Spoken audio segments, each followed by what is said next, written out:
इतना आतंक तो मैंने कभी आज तक किसी राज्य में देखा ही नहीं है। तो गुंडई की चपेट में इतनी आ चुकी थी कि हांसी का व्यापारी जायदाद ना बेच सकता था, ना नई कोई खरीदने वाला खरीदता था। किसी के पल्ले कुछ नहीं है।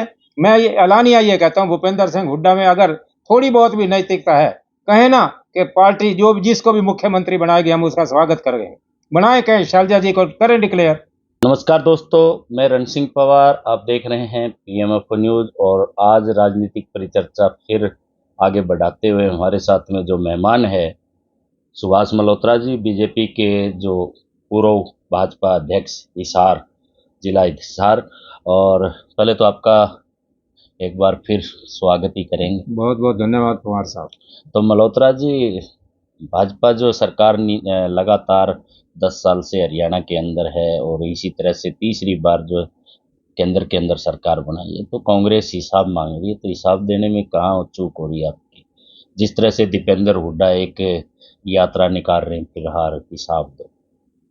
ऐसा है, हिसाब दो यात्रा जो वो जिस ढंग से निकाल रहे हैं, मैं ये समझता हूं कि जो उनकी असफलताएं हैं कांग्रेस की, वो अपना हिसाब लोगों को देने आ रहे हैं मार्केट में। भाजपा ने इतने काम किए हैं कि उसका हिसाब देने से पहला जनता को खूब पता है। मोदी ब्रांड खूब चला देश के अंदर। हरियाणा में माननीय मनोहर लाल जी की सरकार का बहुत ही अच्छा प्रभाव रहा है। प्रशासन में हर प्रकार से लोगों की संतुष्टि थी। लेकिन मैं ये कहना चाहता हूँ कि जो दीपेंद्र सिंह हुड्डा हिसाब मांगने के लिए जो उन्होंने यात्रा निकाली है, मैं उनके ऊपर ये सवाल करना चाहता हूँ कि हांसी की उनकी हिसाब दो यात्रा का मैंने वृतांत देखा है। हांसी के अंदर जब भूपेंद्र सिंह हुड्डा का शासन था, उस समय हांसी का व्यापारी गुंडई के अंदर इतना दबा हुआ था, हर व्यापारी लगभग गुंडों को मंथली देता था। जो नहीं देता था वो कई लोग गोली का शिकार हुए, कम से कम 20-22 लोग हांसी के अंदर। उससे भी बढ़ करके जो वहां हुआ है, जो लोग व्यापार से तंग आ गए कि इतना आतंकवाद, इतना गुंडाई चल गई थी कि लोग इतने व्यापारी तंग आ गए, जो शांत प्रिय व्यापार करना चाहते थे वो लोग हांसी से ही पलायन करके जा चुके थे। मैं ऐसे कई व्यापारियों के नाम जानता हूं। छाबड़ा चौक में थे एक छाबड़ा नाम के बहुत अच्छे व्यापारी थे, जिनकी ये मनियारी वगैरह की दुकान थी। एक बहुत अच्छा हॉस्पिटल वाले थे डॉक्टर कालरा। वो लोग, छाबड़ा को तो गोली लगी, डॉक्टर कालरा को भी लगी हाथ के ऊपर, लेकिन वो अपना अस्पताल ही छोड़ करके वहां से चले गए। तो मैं ये कहना चाहता हूं कि इस हिसाब दो मांगने वालों को, भाजपा से जो आज हिसाब मांग रहे हैं और वो ऐलानिया कह रहे हैं कि अगर हमारी सरकार आई तो गुंडों की जगह या तो ये यहाँ से गुंडई छोड़ देंगे या हरियाणा छोड़ के चले जाएंगे। उस समय हरियाणा में तो थे, उस समय राज तुम्हारा ही था, हुड्डा साहब का राज था। मैं ये कहना चाहता हूं कि उस समय हांसी इनकी गुंडई की चपेट में इतनी आ चुकी थी कि हांसी का व्यापारी जायदाद ना बेच सकता था, ना नई कोई खरीदने वाला खरीदता था। इतना आतंक तो मैंने कभी आज तक किसी राज्य में देखा ही नहीं है। तो हरियाणा में बात करें हिसार की, पिछले दिनों हिसार के अंदर भी ऐसा घटनाक्रम हुआ। भाजपा की सरकार हरियाणा के अंदर है और व्यापारियों को जो है अपनी दुकानें बंद करके धरना प्रदर्शन करना पड़ा, जब जाकर के कोई कुछ एक एक्शन जो है हरियाणा सरकार ने लिया था। ऐसा है, जो हिसार में गुंडई हुई है, गोलीकांड हुआ है, वो वास्तव में निंदनीय थी। लेकिन मैं एक इसके ऊपर क्रॉस क्वेश्चन ये करना चाहता हूँ कि श्रीमान बजरंग गर्ग जी बहुत सज्जन कार्यकर्ता हैं, अच्छे एनर्जेटिक व्यक्ति हैं, मैं उनका आदर करता हूं। मैं ये कहना चाहता हूं कि हिसार का गोलीकांड उन्होंने उठाया, बड़ा अच्छा काम किया, और वो जो उसके दोषी थे पकड़े भी गए। वो ऐसा नहीं है कि पकड़े नहीं गए, और उसके पीछे जो कुछ है सरकार तो उसके तह तक जा रही है। लेकिन मैं ये कहना चाहता हूं बजरंग जी को कि जिस समय हांसी में इतने गोलीकांड हुए तब वो कहाँ थे? उस समय उन्होंने आवाजें क्यों नहीं उठाई? जो रोज ही हांसी के अंदर गोलीकांड होता था, रोज मर रहे थे और रोज दुकानें लूटी जाती थी, व्यापारियों से मंथली उगाई जाती थी, उस समय उन्होंने आवाज क्यों नहीं उठाई? वो उनका आवाज उठाना, बजरंग जी का आवाज उठाना ठीक है, लेकिन इसके पीछे उनको राजनीतिक जो उनका उद्देश्य है वो उसको ज्यादा पूरा करना चाहते हैं। भाई आप आवाज उठाओ, समझ में आती है, लेकिन उसके पीछे आप करना क्या चाहते हैं? सीधा संदेश दे रहे हैं कि उसके बाद उनकी उसके एक राजनीतिक दुकान खोल रहे हैं। ये नहीं होनी चाहिए। आप सरकार को करो ना सहयोग कि ये पकड़े जाए, किस तरह पकड़े जाए, मजा आता है उसका। तो इसके लिए तो व्यापारी भी आगे आने के लिए तैयार थे कि भाई हम भी तैयार है, अगर सरकार कुछ एक्शन ले तो। सरकार के पास पैसे की कमी है तो हम पैसा देने के लिए तैयार हैं, सब कुछ है। इस तरह का माहौल भी यहाँ पे हिसार में देखने को मिला, व्यापारियों के द्वारा किया गया। तो फिलहाल बातचीत कर रहे हैं, फिर आते हैं एक यात्रा के ऊपर जो हिसाब देने वाले थे। जी।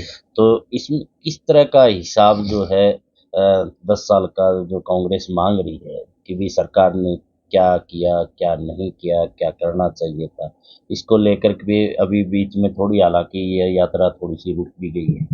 मैं ये कहना चाहता हूँ कि वो हिसाब मांग रहे हैं। आपको मैं स्मरण करा रहा हूँ आपके माध्यम से दर्शकों को कि हरियाणा सरकार ने जो अब ये पॉलिसी बनाई, वो पोर्टल का भी विरोध कर रहे हैं। पोर्टल एक, मैं उस जिक्र करना चाहता हूँ टीचर्स के बारे में। टीचर की ट्रांसफ़र अपने आप में बहुत बड़ा मुद्दा थी हरियाणा के अंदर। लगभग टीचर अपनी एक तनख्वाह भेंट चढ़ाता था अपने मनपसंद स्टेशन लेने के लिए, अपनी ट्रांसफ़र रुकवाने के लिए। भाजपा सरकार ने ऐसी पॉलिसी बनाई टीचर्स की कि आज हर टीचर उससे खुश है, किसी को किसी किस्म की तकलीफ नहीं है। उस पोर्टल के द्वारा ऑटोमेटिकली उसको अपना उसके चयन, उसके मनपसंद स्थान मिल जाता है। ये टीचर्स के लिए बहुत बड़ा उपकार किया है भाजपा की मनोहर सरकार ने। दूसरा मैं ये कहना चाहता हूँ कि आज अभी पिछले लोकसभा चुनाव में श्रीमान जयप्रकाश जी जो आज एमपी बने हुए हैं, मैं उनकी इज्जत करता हूँ। जयप्रकाश जी ने अपना बातचीत करते हुए अपने कार्यकर्ताओं को या सोशल मीडिया में भी ये कहा कि भाई हमारा राज आएगा तो पर्ची भी जरूर चलेगी। पर्ची चलेगी का मतलब सीधा सीधा ये है कि आप मेरिट को डिसऑनर कर रहे हो। मनोहर सरकार में जितनी भी नौकरियां मिली मेरिट ग्राउंड पर मिली। मेरे पीछे पड़ोस में कई ऐसे पुलिस के ऑफिसर लगे जिन्होंने ये कहा जी मेरे तो दो दो नौकरियां मिली हैं मुझे। ऐसा कांग्रेस के सरकार में ये एक सपना भी नहीं ले सकते थे। वहां केवल जातिवाद था, इतना उसका नंगा नाच था कि दूसरे वर्गों के लोग ये मानते थे कि हमारी रिश्वत को भी अछूत माना जाता है। इतना बेशर्मी के साथ जो ये लोग इन्होंने अपना राजपाट किया उस समय का, ये आज हमारे से हिसाब मांगते हैं। इनके पास हिसाब अपना देने को कुछ है ही नहीं। मैं अगला सवाल और करना चाहता हूं। भूपेंद्र सिंह हुड्डा यात्रा निकाल रहे हैं। उन्होंने कांग्रेस पार्टी को, पूरे के पूरी पार्टी को अपनी ग्रिप में लेकर के रखा हुआ है। वो सीधा सीधा ऐलान है कि नाम लेते हैं कांग्रेस पार्टी सरकार में आएगी, लेकिन सीधा सीधा यह है कि सरकार आएगी तो सरकार का मुख्यमंत्री मैं हूं। मैं अगर नहीं बनता तो फिर मेरा बेटा है। केवल और केवल परिवारवाद की चपेट में इन्होंने कांग्रेस पार्टी को भी गिरवे एक किस्म का ग्रिप में ले रखा है, और कांग्रेस पार्टी के अंदर जो दूसरे शैलजा ग्रुप वगैरह उनको भी ग्रिप में ले रखा है। किसी के पल्ले कुछ नहीं है।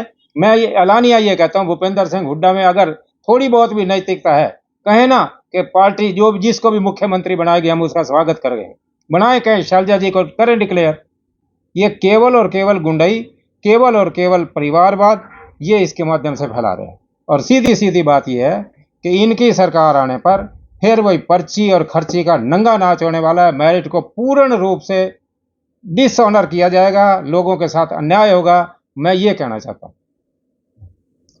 तो ये थी हमारे साथ में छोटी सी एक वार्ता सुभाष मल्होत्रा जी, जो पूर्व जिला अध्यक्ष भाजपा हिसार हैं। और आपका क्या कहना है, इनके जो विचार इन्होंने कहे कि किस तरह से सरकार में जब हुड्डा सरकार थी, खुला ऐलान, खुला जो चैलेंज इन्होंने किया कि किस तरह से सरकार के अंदर खर्ची और पर्ची का बोलबाला था, और आगे आगे भी अगर सरकार आती है तो इस तरह का बोलबाला भी रहने वाला है। लेकिन क्या हुड्डा साहब इस बात को क्लियर करेंगे कि भी आने वाली सरकार जो है किस तरह की होगी? और इन्होंने एक बात और कही है कि जो भी भाजपा के अंदर जिस तरह से सरकार बनी, मन चाहा जिसको उठा करके मुख्यमंत्री बना दिया, लेकिन वहां पे पहले से कोई सुनियोजित नहीं था कि इसको मुख्यमंत्री प्रमोट किया जाएगा। हुड्डा सरकार, कांग्रेस के अंदर हुड्डा मुख्यमंत्री बनने के लिए लगातार तैयार है, तो वहीं और गुट में भी मुख्यमंत्री की दावेदारी ठोकते हुए नजर आते हैं कि अगर हाईकमान उनको मौका दिया तो वो मुख्यमंत्री बनने के लिए तैयार है। तो ये परिचर्चाएं राजनीतिक चलती रहेगी। इन्हीं तस्वीरों के साथ बने रहिए। पीएमएफ न्यूज से मैं रण सिंह पवार।